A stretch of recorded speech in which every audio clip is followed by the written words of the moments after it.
রোহিত তার বাবা মায়ের সঙ্গে বাস করত। ছেলে বিবাহ উপযোগী হয়ে যাওয়ায় তার বাবা মা এবার ছেলের বিয়ে দেওয়ার জন্য সুপাত্রীর সন্ধান করতে থাকে। কিছুদিনের মধ্যেই তারা মেঘনা নামে এক মেয়ের সঙ্গে রোহিতের বিয়ে ঠিক করে ফেলে। মেঘনা যেমনই দেখতে সুন্দর ছিল, তেমনই সে খুবই নম্র, ভদ্র এবং সংস্কারী মেয়ে ছিল। বাড়ির কাজকর্ম এবং রান্নাবান্নায় সে খুবই নিপুণা ছিল। রচনা দেবীর বরাবরই ইচ্ছে ছিল নিজের বাড়ির জন্য একেবারে ঘরোয়া মেয়েকেই বৌমা করে নিয়ে আসবে, যাতে করে সে বৌমার সেবা যত্ন পেতে পারে। দেখতে দেখতে কয়েক মাসের মধ্যেই রোহিত এবং মেঘনার বিয়ে হয়ে যায়। বিয়ের পরের দিন থেকে রচনা দেবী তার বৌমার উপর সংসারের সমস্ত দায়িত্ব চাপিয়ে দিতে শুরু করে। দেখো বৌমা, আমি প্রথম থেকেই তোমাকে তোমার দায়িত্বের কথা ভালোভাবে বুঝিয়ে দিতে চাই। তুমি এই বাড়ির বৌমা আর আমার একমাত্র ছেলের বউ, তাই তোমাকে কিন্তু একাই গোটা সংসারটা সামলাতে হবে, সেই সাথে আমাদের খেয়াল রাখতে হবে। আর আমি কিন্তু অলসতা একদমই পছন্দ করি না। এতদিন পর্যন্ত আমি যেভাবে সংসার সামলেছি, তোমাকেও কিন্তু এবার ভালো মতো সংসার সামলাতে হবে। শাশুড়ি মায়ের কথা মতো মেঘনা পরের দিন থেকে সংসারের সমস্ত দায়িত্ব পালন করতে শুরু করে দেয়। সে খুব সকাল করে ঘুম থেকে উঠে বাড়ির কাজকর্মগুলো সেরে নেয় এবং বাড়ির সকলের জন্য রান্নাবান্না করে। সেই সাথে তার স্বামীর জন্য অফিসের টিফিনও তৈরি করে। এরকম ভাবেই কয়েকদিন কাটে। আর বিয়ের পরের দিন থেকেই মেঘনা সংসারের কাজের মধ্যে এতটাই ব্যস্ত হয়ে পড়ে যে সে এখন তার স্বামীকে মোটেই সময় দিতে পারে না। একদিন রোহিত অফিস থেকে ফিরে আসার পর দেখে মেঘনা তখনও রান্নাঘরের কাজেই ব্যস্ত আছে। আর এই দেখে রোহিত রান্নাঘরে এসে বলে, কি গো, তোমার কাজকর্ম এখনো শেষ হলো না? আমি তো আজকে অফিস থেকে তাড়াতাড়ি চলে এলাম। চলো আজকে দুজনে মিলে গল্প করব, চলো আমার সাথে। না না রোহিত, এখন তো আমি তোমার সঙ্গে যেতে পারবো না। এখন তো আমি কাজ করছি, রাতে ডিনার রান্না করতে হবে তো, না হলে আমরা খাবো কি? তুমি যাও, আমার রান্না হয়ে গেলে আমি যাচ্ছি। এই শুনে রোহিত কিছু বলতে যাবে, তখনই সেখানে রোহিতের মা রচনা দেবী চলে আসে। কি হলো রোহিত, তুই রান্নাঘরে কি করছিস? বিয়ের আগে তোকে তো কখনো রান্নাঘরে দেখিনি, বিয়ের পরে তোর এত পরিবর্তন। নিশ্চয়ই বৌমা তোকে রান্নাঘরে ডেকেছে। কি গো বৌমা, আমার ছেলেকে কাজ করানোর জন্য তুমি রান্নাঘরে ডেকে এনেছো? না না মা, আমি ডাকিনি, আমাকে তো রোহিত এসে বললো। মা, আসলে আমি এক কাপ চা চাইতে এসেছিলাম, অনেকক্ষণ থেকেই মেঘনাকে ডাকছিলাম, কিন্তু মেঘনা কোনো সাড়া দেয়নি, তাই আমি রান্নাঘরে চলে এলাম। আচ্ছা মেঘনা, আমার জন্য এক কাপ চা করে আমার ঘরে নিয়ে আসবে, কেমন? ও আচ্ছা, তাই বল। আমি তো আবার ভাবলাম বৌমা হয়তো আজকালকার যুগের মডার্ন মেয়েদের মতো কুকর্ম শুরু করেছে। আজকাল তো মেয়েরা বাড়ির কাজকর্ম না করে নিজেদের স্বামীদেরকে দিয়েই বাড়ির কাজকর্ম করিয়ে নেয়। আমার আবার এগুলো একদমই পছন্দ নয়। ছেলেদেরকে কখনোই বাড়ির কাজে মানায় না। এই শুনে রোহিত কিছু না বলেই সেখান থেকে চলে যায়। কিছুক্ষণ পর মেঘনা চা বানিয়ে রোহিতের জন্য নিয়ে যায়। এই নাও তোমার চা। আর শোনো, আমি যখন রান্নাঘরে থাকবো তুমি কিন্তু রান্নাঘরে যাবে না, না হলে মা ভাববে আমি তোমাকে হয়তো রান্নাঘরে ডেকে কাজ করাচ্ছি, ঠিক আছে? আচ্ছা বাবা, ঠিক আছে। আরে চা দিয়েই চলে যাচ্ছ কেন? একটু বসো, গল্প করি। তোমার হাতে তো দেখছি একদমই সময় নেই। জানো আজকে অফিসে কি হয়েছে? আমার নতুন বিয়ে হয়েছে বলে সবাই মিলে আমাকে নিয়ে মজা করছে, আর আজকে অফিসে সবাই তোমার ফটো দেখলো। এইভাবে রোহিত এবং মেঘনা দুজনেই একে অপরের সঙ্গে গল্প করতে শুরু করে। আর তখনই রচনা দেবী বাইরে থেকে প্রচন্ড পরিমাণে চিৎকার চেঁচামেচি করতে শুরু করে, কারণ মেঘনা রান্নাঘরে তরকারি চাপিয়ে এসেছিল। আর সে রোহিতের সঙ্গে কথা বলতে গিয়ে তরকারির কথা ভুলে যায়, তাই সেই তরকারি পুড়ে গিয়ে সারা বাড়িতে দুর্গন্ধ ছড়িয়ে পড়ে। আর এই দেখেই রচনা দেবী প্রচন্ড পরিমাণে চিৎকার করতে থাকে। হায় হায় রে, বাড়িতে আসতে না আসতেই এই মেয়েটা আমার সংসারের ক্ষতি করা শুরু করে দিল। বৌমা, কোথায় আছো? তাড়াতাড়ি এসো এদিকে। কোথায় গেলে তুমি? মেঘনা তার শাশুড়ি মায়ের চিৎকার শুনে তাড়াতাড়ি করে রান্নাঘরে আসে। কোথায় ছিলে তুমি? কি করছিলে ঘরের মধ্যে? তুমি তো খোকাকে চা দিতে গিয়েছিলে সেই 1 ঘন্টা আগে। কাউকে চা দিতে বুঝি 1 ঘন্টা সময় লাগে? এতটা মাংসের তরকারি তুমি পুড়িয়ে ছাই করে দিলে। এবার রাত্রিবেলা কি খাবো আমরা? না মা, আসলে আমার না একদমই মনে নেই যে আমি তরকারি চাপিয়েছিলাম। আমি সত্যিই ভুলে গিয়েছিলাম। আমি আর কখনো এরকম করব না। আমার ভুল হয়ে গেছে। আপনি চেঁচামেচি করবেন না মা। চেঁচামেচি করবো না তো কি করব? তুমি তো কাজই এমন করছো যেটা দেখে আমার মাথা গরম হয়ে যাচ্ছে। আজকের পর থেকে রান্না করতে করতে তুমি এদিক ওদিক কোথাও যাবে না। যতক্ষণ না রান্না কমপ্লিট হবে তুমি রান্নাঘরেই থাকবে। কি বললাম মনে থাকবে? হ্যাঁ মা, নিশ্চয়ই মনে থাকবে। আর আপনি চিন্তা করবেন না, আমি আবার একটা তরকারি বানিয়ে নিচ্ছি, তাহলে রাত্রিবেলা খাবার খেতে কোনো অসুবিধা হবে না। এই বলে মেঘনা আবার তরকারি রান্না করতে শুরু করে। অন্যদিকে রোহিত এসবের ব্যাপারে কিছু জানতে না পেরেই মেঘনার উপর রেগে যায়, কারণ মেঘনা আবার রান্নাঘরের কাজে ব্যস্ত হয়ে পড়ায় সে রোহিতের কাছে যেতে পারে না। এরকম ভাবে আরো কয়েকদিন সময় কাটে। একদিন সকালবেলা রোহিত মেঘনাকে বলে, মেঘনা, আমার এই শার্টটা তাড়াতাড়ি করে আয়রন করে দাও তো, আমি অফিসে যাব। তাড়াতাড়ি করে কিন্তু, আমি ততক্ষণে স্নান করে আসছি। এই বলে রোহিত তার শার্ট মেঘনাকে দিয়ে বাথরুমে স্নান করতে চলে যায়, আর মেঘনা সেই শার্ট আয়রন করতে শুরু করে। ঠিক এমন সময় রচনা দেবী আবার তার বৌমার উপর চিৎকার চেঁচামেচি করতে শুরু করে। বৌমা, ও বৌমা, কোথায় চলে গেলে? তাড়াতাড়ি এখানে এসো। আরে শুনতে পাচ্ছ? এখানে এসো তাড়াতাড়ি। জানি না এই মেয়েটা সারাদিন কি করে, কোনো দায়িত্ববোধ বলে কিচ্ছু নেই। মেঘনা শার্ট আয়রন করতে করতেই তার শাশুড়ি মায়ের ঘরে ছুটে যায়, আর মেঘনাকে দেখেই তার শাশুড়ি মা তাকে বকাবকি করতে শুরু করে। এই যে, তোমার কি কোনো দায়িত্ব জ্ঞান বলে জিনিস আছে? বিয়ের আগে তোমার বাবা মা খুব তো বলেছিল তুমি নাকি সংস্কারী ঘরোয়া মেয়ে। এটাই তাহলে নমুনা দেখতে পাচ্ছি। কটা বাজে? শ্বশুর মশাই কি খাবার দিয়ে তো চলে গেলে? ওষুধটা কে দেবে শুনি? তুমি জানো না তোমার বাবার খাওয়ার পরে 4টে ওষুধ আছে? হ্যাঁ মা, আমি এখনই দিচ্ছি। বাবা, এই নিন, ওষুধগুলো খেয়ে নিন। এরই মধ্যে হঠাৎ করে একটা বাজে দুর্গন্ধ মেঘনার নাকে আসে, আর তখনই মেঘনার মনে পড়ে যায় সে রোহিতের শার্টের উপর গরম আয়রন রেখে চলে এসেছে। মেঘনা তার শ্বশুর মশাইকে তখনই ওষুধ দিয়ে বাইরে বেরিয়ে যায়। ততক্ষণে রোহিতের শার্টের অনেকটা অংশই পুড়ে ছাই হয়ে যায়, আর এই দেখে মেঘনা খুবই ভয় পায়। রোহিত এতক্ষণে বাথরুম থেকে বাইরে বেরিয়ে এসে তার শার্টের এমন অবস্থা দেখে প্রচন্ড রেগে গিয়ে বলে, কি করলে এটা তুমি? কোনো কাজ তুমি ঠিক করে করতে পারো না, তাই না? তোমার হাতে আমার জন্য একটু সময় নেই বলো? বাড়ির কি এত কাজ কর্ম তুমি যে আমার দিকে তোমার একটু খেয়াল থাকে না? একটা সামান্য কাজ দিয়েছে সেটাও নষ্ট করে দিলে। মেঘনা কিছু বলতে যাবে তার আগেই রোহিত রাগ করে সেখান থেকে চলে যায়। এর ফলে মেঘনার মন খারাপ করে। এভাবেই মেঘনা সংসারের চাপে পুরোপুরিভাবে অতিষ্ঠ হয়ে ওঠে। সে মাঝে মধ্যে কোন দিকে যাবে কিছুই বুঝে উঠতে পারে না। শ্বশুর বাড়িতে আসার পর থেকে তার শুধুই মনে হয় সে এখনো পর্যন্ত বাড়ির ভালো বৌমা হয়ে উঠতে পারেনি। আবার মাঝে মধ্যে মনে হয় সে বউ হিসেবে রোহিতের ঠিকমতো খেয়াল রাখতে পারছে না। এরকম ভাবে আরো 2-1 দিন কাটে। একদিন রোহিত অফিস থেকে বাড়িতে এসে মেঘনাকে বলে, মেঘনা, এই দেখো, আমি সিনেমার 2টো টিকিট কেটে এনেছি। বিয়ের পর থেকে আমরা কোথাও ঘুরতে যাইনি। তুমি এত ব্যস্ত থাকো, আমাকে সময় তো দিতে পারো না। কালকে কিন্তু আমি কোনো কথা শুনবো না। কালকে আমি আর তুমি দুজনে মিলে সিনেমা দেখতে যাব। আচ্ছা ঠিক আছে, আমরা নিশ্চয়ই যাব। তবে সিনেমা দেখতে যাওয়ার আগে আমাকে বাড়ির কাজকর্মগুলো করে রেখে যেতে হবে, কারণ আমাদের যদি বাড়িতে আসতে লেট হয় তাহলে বাবা মায়ের খাবারের সমস্যা হয়ে যাবে। তাই আমি রান্না বান্না করে রেখে তারপরেই যাব। ঠিক আছে, আর আমরা কিন্তু কালকে রাতে বাইরেই ডিনার করব। তুমি বাবা মাকে বলে দেবে। যাও, তুমি বরং মাকে এখনই বলে দাও। এই শুনে মেঘনা তার শাশুড়ি মায়ের কাছে ছুটে যায়, কিন্তু মেঘনা তার শাশুড়ি মাকে কিছু বলার আগেই রচনা দেবী বলে, বৌমা, বলছি কালকে রাত্রিবেলা আমাদের কিছু আত্মীয় স্বজন বাড়িতে আসবে। আমাদের বেশ কিছু আত্মীয় স্বজন তোমাদের বিয়েতে আসতে পারেনি, তাই ওরা কালকে তোমাকে দেখতে আসবে। কালকে কিন্তু তুমি ওনাদের জন্য ভালো ভালো খাবার রান্না করবে। আর হ্যাঁ, কালকে আবার ওনাদের সামনে বারে বারে নিজের ঘরে পালিয়ে যেও না। তুমি তো আবার কাজের ভয়ে মাঝে মধ্যেই নিজের ঘরে গিয়ে বসে থাকো। এই শুনে মেঘনা তার শাশুড়ি মাকে কি বলবে কিছুই বুঝে উঠতে পারে না। কালকে বাড়িতে আত্মীয় স্বজন আসবে, এবার আমি মাকে কি করে বলবো যে রোহিত কালকে সিনেমা দেখতে যাওয়ার জন্য টিকিট কেটে এনেছে? মাকে বললেই তো মা এখন রেগে যাবে। না না, মাকে কিছু বলা যাবে না। আর বাড়িতে আত্মীয় আসবে, আমি তো ওনাদেরকে রেখে সিনেমা দেখতে যেতেও পারবো না। রোহিতকে যদি এখন এই কথা বলি, রোহিতও রেগে যাবে। না না, আমি বরং কালকেই রোহিতকে বুঝিয়ে বলবো। এই ভেবে মেঘনা রোহিতকে সেদিন কিছু জানায় না। পরের দিন বাড়িতে মেঘনার কাজের অনেক চাপ থাকে। সে সকাল থেকেই ঘরবাড়ি পরিষ্কার করতে ব্যস্ত হয়ে পড়ে। এভাবেই দেখতে দেখতে সন্ধ্যা হয়ে আসে। মেঘনা আবার রান্না বান্না করতে শুরু করে দেয়। এমন সময় রোহিত অফিসের কাজ মিটিয়ে তাড়াতাড়ি বাড়িতে ফিরে আসে। বাড়িতে এসে রোহিত মেঘনাকে ডাকতে শুরু করে। মেঘনা রান্না বান্না করতে করতে একবার নিজের ঘরে ছুটে আসে। কি হলো, তুমি এখনো রেডি হওনি কেন? তুমি কি ভুলে গেছো আজকে আমাদের সিনেমা দেখতে যাওয়ার কথা?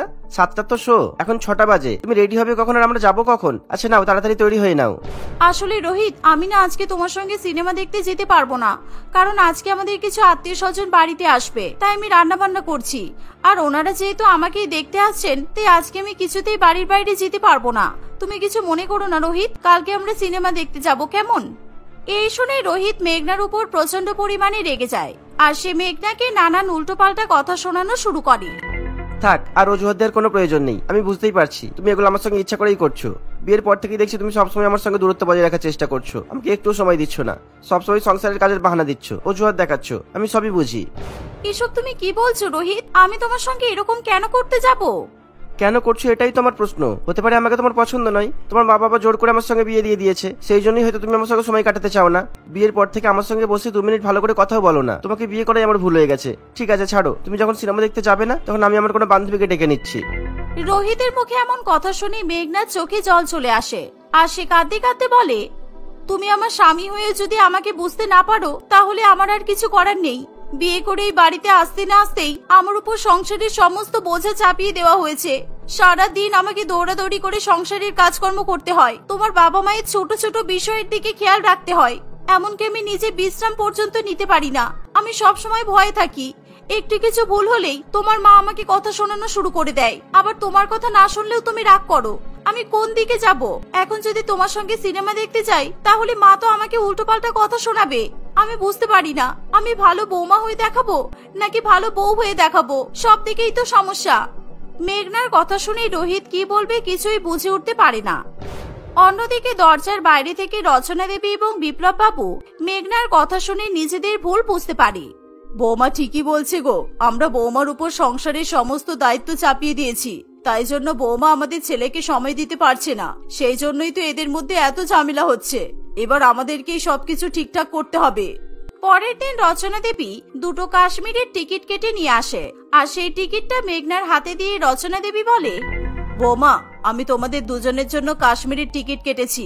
বিয়ের পর থেকে তোমরা কোথাও ঘুরতে যাওনি, তাই তোমরা এবার কাশ্মীর থেকে ঘুরে এসো। আর পারলে আমাকে ক্ষমা করে দিও বৌমা, বিয়ের পরের দিন থেকে আমি তোমার উপর অনেক দায়িত্ব চাপিয়ে দিয়েছি। তুমি একা হাতে কত কিছু করবে এটা আমার ভাবা দরকার ছিল, তবে সংসারের চিন্তা এবার মাথা থেকে সরিয়ে দিয়ে তোমরা দুজনে একে অপরের সঙ্গে সময় কাটিয়ে এসো। এই শুনে মেঘনা এবং রোহিত দুজনেই খুবই খুশি হয়। কয়েকদিন পরেই তারা কাশ্মীরে ঘুরতে চলে যায় আর তারা মন খুলে একে অপরের সঙ্গে সুন্দর সুন্দর মুহূর্ত কাটায়। এভাবেই রোহিত এবং মেঘনার সম্পর্কের সমস্ত ভুল বোঝাবুঝি দূর হয়ে যায়। আর কাশ্মীর থেকে ফিরে আসার পর রচনা দেবী বাড়ির কাজকর্মে মেঘনাকে হাতে হাতে সাহায্য করতে থাকে। এভাবেই তারা হাসি খুশি সংসার করে। বৈশাখী তার বাবা মা এবং এক ছোট ভাই বল্টুর সঙ্গে বাস করে। বৈশাখীর বাবার এখন বার্ধক্যজনিত কারণে শারীরিকভাবে জীর্ণ দশা, সেই কারণে কমলবাবু এখন রোজগার করার মতো কোন রকমের পন্থার সঙ্গে যুক্ত নেই। বৈশাখীর ছোট ভাই বল্টুর বয়স এখন 10 বছর, তার পড়াশোনার খরচ বহন করার মতো সামর্থ্য তার বাবা মায়ের নেই। এরকম পরিস্থিতিতে বৈশাখীকেই তার সংসারের হাল ধরতে হয়। সেরকম ভাবে সে নিজেদের সংসারের জন্য কিছু করতে না পারলেও বাচ্চাদেরকে টিউশন পড়িয়ে যা টাকা রোজগার করে তাই দিয়ে সে কোনো রকমে তাদের সংসারের অভাব অনটন দূর করার চেষ্টা করে। সেই সাথে বৈশাখী স্কুলের শিক্ষিকা হওয়ার জন্য দিনরাত পরিশ্রম করে নিজেকে চাকরির জন্য প্রস্তুত করতে থাকে। একদিন বৈশাখী একটা অনেক বড় প্রাইভেট স্কুলে চাকরি পায়। মা আমি চাকরিটা পেয়ে গেছি, আর জানো আমার স্যালারি কত? 40,000 টাকা। উপরওয়ালা আমাদের প্রার্থনা স্বীকার করেছে মা, তুমি দেখবে আমাদের সংসারে আর কোনো অভাব থাকবে না, সব ঠিক হয়ে যাবে। বৈশাখীর কথা শুনে তার বাবা মায়ের চোখে জল চলে আসে। মা এবার আমাকে অনেক কিছু করতে হবে। প্রথমত বাবাকে ভালো ডাক্তার দেখাতে হবে, বেশি করে টাকা জমিয়ে আমাদের বাড়িটাও তো মেরামত করতে হবে। আর বাবা তোমার চশমাটা অনেক পুরানো হয়ে গেছে, আমি জানি এই চশমাটা দিয়ে দেখতে তোমার খুব অসুবিধা হয়, সেই কারণে আমি আগে স্যালারি পেলে তোমার জন্য নতুন চশমা কিনে আনবো। আর বল্টু তোর জন্মদিনে আমি এবার তোকে তোর পছন্দের ক্রিকেট কিট গিফট করব, ঠিক আছে? আর হ্যাঁ মা তোমার জন্য কিন্তু অবশ্যই কিছু শাড়ি কিনতে হবে, তোমার শাড়িগুলো দেখো বড্ড পুরানো হয়ে গেছে। হয়েছে হয়েছে, তুই এবার থাম, তুই এত পরিশ্রম করেছিস বলেই আজকে আমরা এই খুশির দিনটা দেখতে পারলাম। পরের দিন থেকে বৈশাখী নতুন চাকরিতে জয়েন করে। প্রথম দিনই সে ক্লাসে গিয়ে বাচ্চাদেরকে পড়িয়ে সকলের মন জয় করে নেয়। বৈশাখীর মধ্যে ভরপুর মাত্রায় প্রতিভা ছিল, বিষয় সম্পর্কে তার মধ্যে যেরকম জ্ঞান ছিল তেমনি বাচ্চাদেরকে সুন্দরভাবে পড়ানোর কৌশল পদ্ধতি সবই তার আয়ত্তের মধ্যে ছিল। এইভাবেই খুব ভালো মতো 1 সপ্তাহ কাটে, কিন্তু তারপরেই একদিন বৈশাখীর জীবনে শুরু হয় এক নতুন সমস্যা। বৈশাখীকে অষ্টম শ্রেণীর শ্রেণী শিক্ষিকার দায়িত্ব দেওয়া হয়েছিল, কিন্তু ওই ক্লাসে মৌপ্রিয়া নামে একটি মেয়ে ছিল। যে মেয়েটি খুবই জেদি এবং অহংকারী প্রকৃতির ছিল। তার একমাত্র কারণ ছিল মৌপ্রিয়ার বাবা রামপ্রসাদ বাবু ওই প্রাইভেট স্কুলের ট্রাস্টি ছিল, অর্থাৎ রামপ্রসাদ বাবুর টাকাতেই ওই স্কুলটা চলতো। আর সেই কারণেই মৌপ্রিয়া কাউকেই ভয় করতো না। এই তোরা আমাদের নতুন ক্লাস টিচারকে দেখেছিস? কেমন ছেঁড়া ফাটা পুরানো জামা কাপড় পরে স্কুলে আসে। আমার মনে হচ্ছে ম্যাডামটা না ভীষণ গরিব। আমাদের স্কুলে তো আরো অনেক টিচার আছে, সবাই তো কি সুন্দর সেজে গুজে ভালো জামা কাপড় পরে আসে। বৈশাখী ম্যাডামকে দেখলেই না আমার ওনার কাছে একদম পড়তে ইচ্ছা করে না। আমার তো বৈশাখী ম্যাডামকে খুব ভালো লাগে। ম্যাডামের পড়ানোর স্টাইলটা আলাদা। আর জামা কাপড় দেখে কি করব, কারণ আমি তো স্কুলে পড়তে আসি। ও বুঝলাম, তোর গায়ে তো লাগবেই, কারণ তোরাও তো বৈশাখী ম্যাডামের মতো গরিব। গরিবদেরকে নিয়ে বাজে কথা বললে গরিবদের গায়ে তো লাগবেই। এই বলে মৌপ্রিয়া সেখান থেকে চলে যায়। সে তার ক্লাসের বাকি ছাত্রছাত্রীদের সঙ্গেও বৈশাখী ম্যাডামকে নিয়ে সমালোচনা করতে থাকে। কিছুক্ষণ পর তাদের বৈশাখী ম্যাডাম ক্লাসে আসে। সকলে ম্যাডামকে দেখে উঠে দাঁড়িয়ে গুড মর্নিং উইশ করলেও মৌপ্রিয়া ইচ্ছা করে উঠে দাঁড়ায় না। সে নিজের বেঞ্চে চুপ করে বসে থাকে। ক্লাসে সবাই উঠে দাঁড়িয়েছে, তুমি উঠে দাঁড়ালে না কেন? ও বুঝেছি, আমি ক্লাসে এসেছি তুমি লক্ষ্য করনি, তাই তো? ঠিক আছে, কোনো ব্যাপার নয়। আচ্ছা, এবার সবাই বসে পড়ো, কেমন? আরে ম্যাডাম, আপনি এসেছেন? সরি ম্যাডাম, আমি না আপনাকে দেখে ভেবেছি আমাদের স্কুলের কাজের মাসি বোধহয় আমাদের ক্লাসরুম পরিষ্কার করতে এসেছে। আসলে আপনাকে দেখে, আপনার পোশাক আশাক দেখে আমার তাই মনে হয়েছে। আর আমি অতটা খেয়াল করিনি বলে উঠে দাঁড়ালাম না। দেখো, আমি তোমাদের শিক্ষিকা। আমাদের শিক্ষিকাদের কাজ হলো তোমাদেরকে মানুষের মতো মানুষ তৈরি করা। তোমাদের পুঁথিগত শিক্ষা দেওয়ার পাশাপাশি তোমাদেরকে নৈতিক শিক্ষা দেওয়াটাও কিন্তু আমাদের কাজ। একজন শিক্ষিকার সঙ্গে এরকম ভাবে কথা বলতে নেই। শিক্ষক শিক্ষিকাদের সম্মান করতে শেখো, তাদের সঙ্গে সংযত হয়ে কথা বলতে শেখো, কেমন? কিছুক্ষণের মধ্যেই বৈশাখী ম্যাডাম পড়ানো শুরু করলে সবাই পড়াশোনাতে মন দিলেও মৌপ্রিয়া ইচ্ছা করে বৈশাখী ম্যাডামের পড়া শোনে না। সে তার আশেপাশের বন্ধু বান্ধবদের বিরক্ত করতে থাকে। বৈশাখী ম্যাডাম এই দেখে খুব ভালো মতো বুঝতে পারে মৌপ্রিয়া ক্লাসের অন্যান্য ছাত্রছাত্রীদের থেকে একটু আলাদা। তাই সে মনে মনে ঠিক করে মৌপ্রিয়ার দিকে তাকে ভালোভাবে নজর দিতে হবে। পরের দিন মৌপ্রিয়া অনেক দেরি করে স্কুলে আসে। এ কি মৌপ্রিয়া, তুমি এত দেরি করে স্কুলে এলে? প্রথম ক্লাসটা তো প্রায় শেষ হয়ে গেল। আমাদের স্কুলের নিয়মটা কি তুমি জানো না?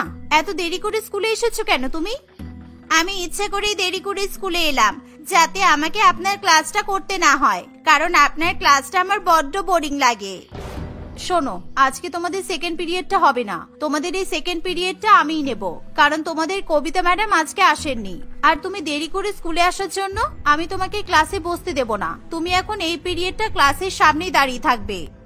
বৈশাখী ম্যাডামের মুখে এমন কথা শুনে মৌপ্রিয়া প্রচন্ড পরিমাণে রেগে যায়। আপনার সাহস কি করে হলো? আপনি আমাকে শাস্তি দিচ্ছেন? আপনি জানেন এই স্কুলটা আমার বাবার টাকাতে চলছে। আমার বাবা যদি স্কুলে টাকা দেওয়া বন্ধ করে দেয়, তাহলে কিন্তু এই স্কুলটাও বন্ধ হয়ে যাবে। ধরতে গেলে তো এই স্কুলটা আমার বাবারই। আমার বাবার স্কুলে আমি কখন আসবো না আসবো, সেটা কি আপনি ঠিক করে দেবেন? দেখো, এই ধরনের কথা তুমি কিভাবে বলতে পারছো আমি জানি না, তবে এই স্কুলের নিয়ম কানুনগুলো তো তোমাকে মানতেই হবে। আমি স্কুলের সমস্ত নিয়ম কানুন পালন করব, কিন্তু আমি আপনার কোনো কথা শুনতে পারবো না, কারণ আপনাকে আমার একদমই পছন্দ নয়। আর এখন আমি নিজের জায়গাতেই বসবো। তুমি এতটা বেয়াদবি কিভাবে করতে পারো? তোমার নামে হেড স্যারের কাছে কমপ্লেন করতেই হবে, কারণ এছাড়া আমার কাছে আর কোনো উপায় নেই। তোমাকে দেখে ক্লাসের অন্যান্য বাচ্চারাও তো খারাপ হতে পারে। এই শুনে মৌপ্রিয়া প্রচন্ড পরিমাণে রেগে যায়। বৈশাখী ম্যাডাম মৌপ্রিয়াকে সঙ্গে নিয়ে হেড স্যারের রুমে যায়। মৌপ্রিয়া সেখানে গিয়ে দেখে তাদের হেড স্যারের সঙ্গে তার বাবাও সেখানে উপস্থিত আছে। এই দেখে মৌপ্রিয়া নাটক করে কান্নাকাটি করতে শুরু করে। বাবা, তুমি এখানে এসে খুব ভালো করেছো।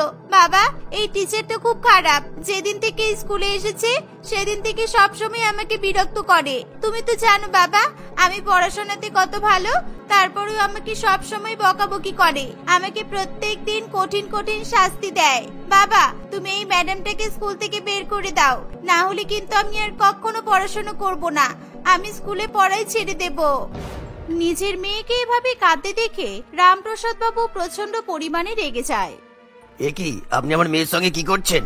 মোহন বাবু, আপনার স্কুলে তাহলে এসব হচ্ছে? আমি তো আপনাকে বলেছিলাম যে আমার মেয়ের প্রতি আপনাদের সবাইকে ভালো মতো নজর রাখতে হবে। আপনি আজ এই মহিলাকে স্কুল থেকে বের করে দিন। দেখুন স্যার, আপনি ভুল ভাবছেন। আপনি আপনার মেয়ের কথা বিশ্বাস করবেন না। আপনার মেয়ে সবটাই মিথ্যা কথা বলেছে। আমি শুধুমাত্র মৌপ্রিয়াকে ভালো শিক্ষা দেওয়ার জন্যই। চুপ করো বৈশাখী, তোমার কোনো কথাই আমি শুনতে পারবো না। তোমার চাকরি বাঁচা থেকে শেষ পর্যন্ত আমাদের চাকরিটাই চলে যাবে, তাই জন্য তোমাকে স্কুল থেকে বেরিয়ে যেতেই হবে। আমার আর কিচ্ছু করার নেই, কারণ রামপ্রসাদ বাবুকে ছাড়া স্কুলটা চালানো কখনোই সম্ভব নয়। এই কথা শুনে বৈশাখী কি করবে কিছুই বুঝে উঠতে পারে না। সে অনেকবার করে হাত জোড় করে তাদের কাছে অনুরোধ করলেও বৈশাখীর কথা তারা কেউ শোনে না। বৈশাখী ম্যাডামকে স্কুল থেকে তাড়িয়ে দিতে পেরে মৌপ্রিয়া মনে মনে খুবই খুশি হয়। বৈশাখী কাঁদতে কাঁদতে স্কুল থেকে বেরিয়ে আসে। সে কি করবে কিছুই বুঝে না পেয়ে একটা গাছের নিচে গিয়ে বসে পড়ে। হে উপরওয়ালা, এসব কি হয়ে গেল? এতদিন পর এত কষ্ট করে আমি এত ভালো একটা চাকরি পেয়েছিলাম, আর সেই চাকরিটাও হাতছাড়া হয়ে গেল। এত বছর পর আমরা আশার আলো দেখতে পেলাম, আমার চাকরিটা চলে গেছে। আমি বাবা মাকে বলবো কিভাবে? নানান ভাবনা চিন্তা করে বৈশাখী শেষ পর্যন্ত বাড়িতে ফিরে আসে। বৈশাখী বাড়িতে এসে কাঁদতে কাঁদতে তার বাবা মাকে সবটা বলে। তুই কাঁদিস না রে মা, তোর সঙ্গে যা হয়েছে বড্ড অন্যায় হয়েছে। দেখবি আবার সব ঠিক হয়ে যাবে। তুই এরকম ভাবে কেঁদে কেঁদে নিজের শরীর খারাপ করিস না। তুই আগে যেরকম টিউশন পড়াতিস ওরকমই টিউশন পড়ানো শুরু কর, আর সেই সাথে আবার অন্য স্কুলে চাকরি পাওয়ার চেষ্টা কর। তোর মধ্যে তো এত ট্যালেন্ট আছে, তুই আবার চাকরি পেয়ে যাবি দেখিস। বৈশাখীকে তার বাবা মা সান্ত্বনা দেওয়ার চেষ্টা করে। বৈশাখী মনে মনে ঠিক করে সে আবার টিউশন পড়াবে, কিন্তু এবার কোনো বাবা মাই বৈশাখীর কাছে নিজের বাচ্চাদেরকে পড়াতে চায় না। তোমার কাছে আমার মেয়েকে পড়তে দেব না। শুনেছি তোমাকে নাকি স্কুল থেকে তাড়িয়ে দিয়েছে। যে টিচারকে স্কুল থেকে তাড়িয়ে দেওয়া হয়েছে সেই টিচারের কাছে আমরা আমাদের ছেলে মেয়েকে পড়াবো কেন? পৃথিবীতে কি টিচারের অভাব পড়েছে নাকি? তুমি নিশ্চয়ই ভালো পড়াতে পারো না, কিংবা তোমার স্বভাব খারাপ, সেই জন্যই তো তোমাকে স্কুল থেকে তাড়িয়ে দিয়েছে। আপনারা এরকম বলবেন না। আমার সঙ্গে কি হয়েছে সেটা না জেনেই আপনারা এরকম ভাবে বিচার করতে পারেন না। আমি আপনাদের বাচ্চাদেরকে ভালো করে পড়াবো, আমি কথা দিচ্ছি। না বাবা না, তুমি চাকরির ব্যবস্থা করো, তারপর আমরা ভেবে দেখবো। যারা স্কুলের টিচার হয় কিংবা বড় কোনো স্কুলের টিচার হয় তারাই তো ভালো পড়াতে পারে, আর যেসব টিউশন মাস্টাররা কোনো চাকরি পাচ্ছে না তার মানেই তো তারা ভালো পড়াতে পারে না। এভাবেই বৈশাখীর কাছে কোনো স্টুডেন্টই পড়তে আসে না। বৈশাখীর পরিবারের অবস্থা খুবই শোচনীয় হয়ে পড়ে। সংসার চালানোর জন্য ফাল্গুনীর মাকে নিজের সোনা গহনা পর্যন্ত বন্ধক দিতে হয়। এরকম পরিস্থিতিতে বৈশাখী কি করবে কিছুই বুঝে উঠতে পারে না। একদিন বৈশাখী খবর পায় তাদের জেলার মধ্যে যতগুলো সরকারি এবং বেসরকারি স্কুল আছে সবগুলো স্কুল মিলিয়ে একটা বিশাল বড় শিক্ষানীয় কম্পিটিশনের আয়োজন করা হয়েছে।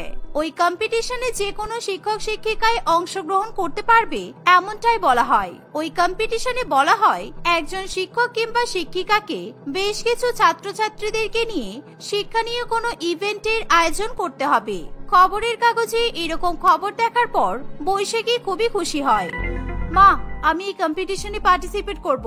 এখানে টিউশন টিচারদেরও অ্যালাউ করা হবে, আর এই কম্পিটিশনে যদি আমি জিততে পারি তাহলে আমি 3 লক্ষ টাকা পুরস্কার পাবো। আর শুধু তাই নয়, আমি চাকরির জন্য ইন্টারভিউ দিতে পারবো, আর আমিও ইন্টারভিউতে পাশ করলে ভালো চাকরি পাবো। কিন্তু ওখানে তো শিক্ষানীয় ইভেন্ট তৈরি করতে বলেছে, আর যার জন্য কমপক্ষে 10টা ছাত্রছাত্রী প্রয়োজন হবে। তুই এখন 10টা বাচ্চা কোথায় পাবি? তোর কাছে তো কেউ এখন টিউশনও পড়তে চাইছে না। কি করবি তাহলে তুই? বাচ্চা কোথায় পাবি? বৈশাখী তার মায়ের কথা শুনে চুপ করে যায়। দেখতে দেখতে সেই কম্পিটিশনের দিনটা চলেই আসে। সেখানে বিভিন্ন স্কুলের বিভিন্ন টিচাররা নিজেদের মতো করে নানান রকম শিক্ষণীয় ইভেন্ট দর্শকদের সামনে তুলে ধরে। সেখানে মৌপ্রিয়া এবং তাদের স্কুলের সমস্ত ছাত্রছাত্রী এবং টিচাররাও উপস্থিত ছিল। সমস্ত স্কুলের শিক্ষক শিক্ষিকা এবং বাইরের শিক্ষক শিক্ষিকারাও নিজেদের মতো করে একে একে ইভেন্ট প্রদর্শন করছিল। কিন্তু সেই ইভেন্টগুলোর মধ্যে একটা অন্য রকমের ইউনিক ইভেন্ট দেখে ওখানে উপস্থিত সকলেই খুবই আপ্লুত হয়। যে ইভেন্টে একটা মেঘের মতো থিম তৈরি করা হয়েছিল, আর সেই ইভেন্টের নাম লেখা ছিল মেঘের বিদ্যালয়, যেখানে আর্টিফিশিয়াল মেঘ তৈরি করা হয়েছিল। আর ওই মেঘের মধ্যে থেকে আবছাভাবে একজন শিক্ষিকা এবং বেশ কিছু ছাত্রছাত্রীদের দেখা যাচ্ছিল। তাদের কারোরই মুখ স্পষ্টভাবে বোঝা যাচ্ছিল না, কিন্তু সেই শিক্ষিকার এবং ছাত্রছাত্রীদের গলার আওয়াজ সকলেই শুনতে পাচ্ছিল। সেই শিক্ষিকা খুবই সুন্দরভাবে সমস্ত বাচ্চাদেরকে পড়াশোনা শেখাচ্ছিল এবং পড়াশোনাতে উৎসাহিত করছিল। এরকম মেঘের মধ্যে বিদ্যালয়ের থিম বেস সকলেরই ভীষণ পছন্দ হয়। আর সেখানে উপস্থিত জর্জেরা ওই ইভেন্টটাকেই উইনার হিসেবে ঘোষণা করবে বলে ঠিক করে ফেলে। ইভেন্ট শেষ হলে মেঘের মধ্যে থেকে বৈশাখী বাইরে বেরিয়ে আসে, আর বৈশাখীর সঙ্গে থাকে প্রতিবন্ধী ছাত্রছাত্রী। তাদের মধ্যে কারোর পা ছিল না, কারোর হাত ছিল না, আবার কেউ চোখে দেখতে পায় না, আবার কেউ বা কথা বলতে পারে না। এরকম প্রতিবন্ধী বাচ্চাদেরকে এক জায়গায় করে মেঘের স্কুল তৈরি করে তাদেরকে আনন্দের মধ্যে দিয়ে শিক্ষাদান করার আইডিয়া সকলেরই খুবই পছন্দ হয়। আপনার মতো ট্যালেন্টেড প্রতিভাবান শিক্ষিকার আমাদের সমাজে খুবই প্রয়োজন। আপনাকে দেখে অনেক কিছুই শেখার আছে। আপনি বাচ্চাদেরকে শিক্ষার প্রতি অনেক উৎসাহিত করে তুলেছেন। আজকে আমাদের অনুষ্ঠানের উইনার হলেন মিস বৈশাখী। আমরা আপনাকে কথা দিচ্ছি, আমরা 2 মাসের মধ্যে আপনার চাকরির ব্যবস্থা করে দেব। সেই সাথে আমরা এই 3 লক্ষ টাকা দিয়ে আপনাকে পুরস্কৃত করতে চাই। এইভাবেই বৈশাখী তার মেঘের স্কুলের আইডিয়ার জন্য খুবই ফেমাস হয়ে যায়। সকলেই বৈশাখীকে অনেক অনেক অভিনন্দন জানাতে থাকে। সেই দিনের পর থেকে বৈশাখীর জীবন পুরোপুরি পাল্টে যায়। তাদের পরিবারের আর্থিক স্থিতি ফিরে আসে, আর বৈশাখী খুবই ভালো চাকরিও পায়। এভাবে তাদের সংসারে আর কোনো অভাব অনটন থাকে না।